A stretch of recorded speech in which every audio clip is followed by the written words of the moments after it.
Job chapitre 23. Réponse de Job à Éliphaz. Job prit la parole et dit: Maintenant encore ma plainte est une révolte, mais la souffrance étouffe mes soupirs. Oh, si je savais où le trouver, si je pouvais arriver jusqu'à son trône, je plaiderais ma cause devant lui. Je remplirais ma bouche d'arguments. Je connaîtrais ce qu'il peut avoir à répondre. Je verrai ce qu'il peut avoir à me dire. Emploierait-il toute sa force à me combattre? Ne daignerait-il pas au moins m'écouter? Ce serait un homme droit qui plaiderait avec lui, et je serais pour toujours absous par mon juge.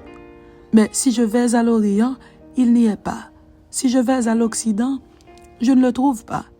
Est-il occupé au nord? Je ne puis le voir. Se cache-t-il au midi? Je ne puis le découvrir. Il sait néanmoins quelle voie j'ai suivie, et s'il m'éprouvait, je sortirais pur comme l'or. Mon pied s'est attaché à ses pas. J'ai gardé sa voie, et je ne m'en suis point détourné. Je n'ai pas abandonné les commandements de ses lèvres. J'ai fait plier ma volonté aux paroles de sa bouche. Mais sa résolution est arrêtée. Qui s'y opposera? Ce que son âme désire, il l'exécute. Il accomplira donc ses desseins à mon égard, et il en concevra bien d'autres encore. Voilà pourquoi sa présence m'épouvante. Quand j'y pense, j'ai peur de lui. Dieu a brisé mon courage, le Tout-Puissant m'a rempli d'effroi, car ce ne sont pas les ténèbres qui m'anéantissent, ce n'est pas l'obscurité dont je suis couvert.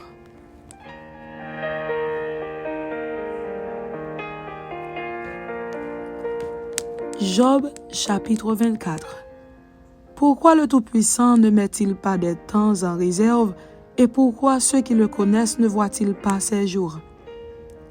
On déplace les bornes, on vole des troupeaux, et on les fait paître. On enlève l'âne de l'orphelin, on prend pour gage le bœuf de la veuve. On repousse du chemin les indigents, on force tous les malheureux du pays à se cacher. Et voici, comme les ânes sauvages du désert, ils sortent le matin pour chercher de la nourriture. Ils n'ont que le désert pour trouver le pain de leurs enfants. Ils coupent le fourrage qui reste dans les champs. Ils grappillent dans la vigne de l'impie. Ils passent la nuit dans la nudité sans vêtements, sans couverture contre le froid. Ils sont percés par la pluie des montagnes et ils embrassent les rochers comme unique refuge. On arrache l'orphelin à la mamelle. On prend des gages sur le pauvre. Ils vont tous nus, sans vêtements. Ils sont affamés et ils portent les gerbes. Dans les enclos de l'impie, ils font de l'huile, ils foulent le pressoir et ils ont soif. Dans les villes s'exhalent les soupirs des mourants, l'âme des blessés jette des cris. Et Dieu ne prend pas garde à ces infamies. D'autres sont ennemis de la lumière. Ils ne connaissent pas les voies. Ils ne pratiquent pas les sentiers.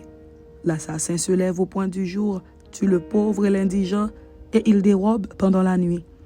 L'œil de l'adultère épie le crépuscule. Personne ne me verra, dit-il, et il met un voile sur sa figure. La nuit, ils forcent les maisons. Le jour, ils se tiennent enfermés. Ils ne connaissent pas la lumière. Pour eux, le matin, c'est l'ombre de la mort. Ils en éprouvent toutes les terreurs. Et quoi? L'impie est d'un poids léger sur la face des eaux. Il n'a sur la terre qu'une part maudite. Il ne prend jamais le chemin des vignes. Comme la sécheresse et la chaleur absorbent les eaux de la neige, ainsi le séjour des morts engloutit ceux qui pêchent. Quoi? Le sein maternel l'oublie, les vers en font leur délice. On ne se souvient plus de lui. L'impie est brisé comme un arbre. Lui qui dépouille la femme stérile et sans enfant, lui qui ne répand aucun bienfait sur la veuve. Non, Dieu par sa force prolonge les jours des violents, et les voilà debout quand ils désespéraient de la vie. Il leur donne de la sécurité et de la confiance, il a les regards sur leur voie. Ils se sont élevés en un instant, et ils ne sont plus. Ils tombent, ils meurent, comme tous les hommes. Ils sont coupés comme la tête des épis. S'il n'en est pas ainsi, qui me démentira? Qui réduira mes paroles à néant? Amen. C'était Job chapitre 23 et Job chapitre 24. Que Dieu vous bénisse. Amen.